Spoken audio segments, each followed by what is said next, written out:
കാട്ടാന ഭീതിയിൽ bison Valley നിവാസികൾ. കാട്ടാനകളുടെ എണ്ണം കുറയുന്നുവെന്ന് വനം വകുപ്പ് പറയുമ്പോൾ ഇതുവരെ സാന്നിധ്യമുണ്ടാകാത്ത ഇടങ്ങളിൽ വരെ ആനകൾ ഇറങ്ങുന്നതിന്റെ ആശങ്കയിലാണ് 20 ഏക്കർ കുടിയിലെ കുടുംബങ്ങൾ. പ്രദേശവാസികൾ വിവരമറിയിച്ചതിനെ തുടർന്ന് RRT സംഘമെത്തി കാട്ടാനകളെ ഇവിടെ നിന്നും തുരത്തി. ബൈസൺ വാലി ഗ്രാമപഞ്ചായത്തിലെ 2ാം വാർഡ് ഉൾപ്പെടുന്ന 20 ഏക്കർ കുടിയിലാണ് കാട്ടാന ഭീതി രൂപം കൊണ്ടിട്ടുള്ളത്.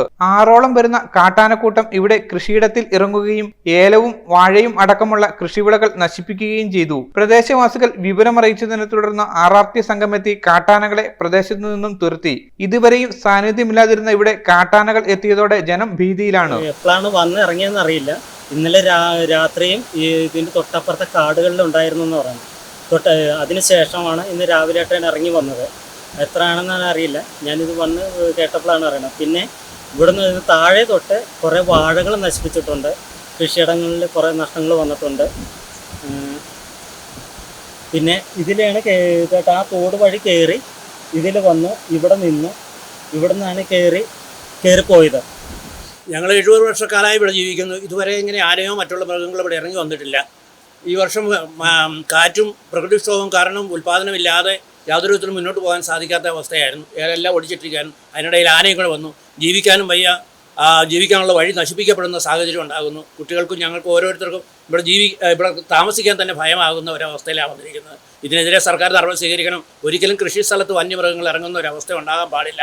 അതിനെതിരെ സർക്കാർ നടപടി സ്വീകരിച്ചില്ലെങ്കിൽ ഞങ്ങൾക്ക് ജീവിക്കാൻ സാധിക്കില്ല എന്നുള്ള സത്യം ഞങ്ങൾ ഉറപ്പിച്ചു പറയുകയാണ്.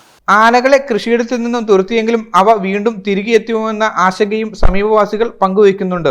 വീണ്ടും ഇവ തിരികെ എത്തി കൃഷിയിടത്തിൽ നിലയുറപ്പിക്കുന്ന സാഹചര്യം സംജാതമായാൽ കർഷകർക്കത് വിനയാകുമെന്നും അതിനാൽ ആന കൃഷിയിടത്തിലേക്ക് ഇറങ്ങാതിരിക്കാൻ ബന്ധപ്പെട്ടവർ നടപടി സ്വീകരിക്കണമെന്നും നാട്ടുകാർ ആവശ്യപ്പെട്ടു. News bureau, Idukki. Al Azhar Group of Institutions, 16 institutions offering 56 plus programs, serving 7,000 plus students. Al Azhar, the most versatile campus in South India since 2002. K.M. Musa Haji, founder, chairman, Al Azhar Group of Institutions, Thodupuzha, had a profound vision of providing high quality education to the youth.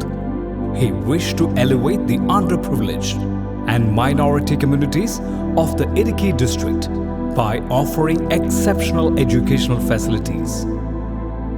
Located in the greenest city of Kerala, Al Azhar offers an adorable environment for learning with 127 acres extensive campus, molding generations from kindergarten to masters. Public school, College of Arts and Science, College of Paramedical Science, Training College, Teacher Training Institute, College of Engineering and Technology, Polytechnic College, Law College, College of Pharmacy, College of Nursing, College of Allied Health Sciences, School of Nursing, Dental College, and Al Azhar Medical College and Super Specialty Hospital. Well-developed infrastructure, separate hostel for boys and girls, transportation facilities to major cities and towns nearby, advanced technologies, and expert faculty team, maintaining quality and contributing success, shining light, smiling bright. Al Azhar Group of Institutions, Thodupuzha.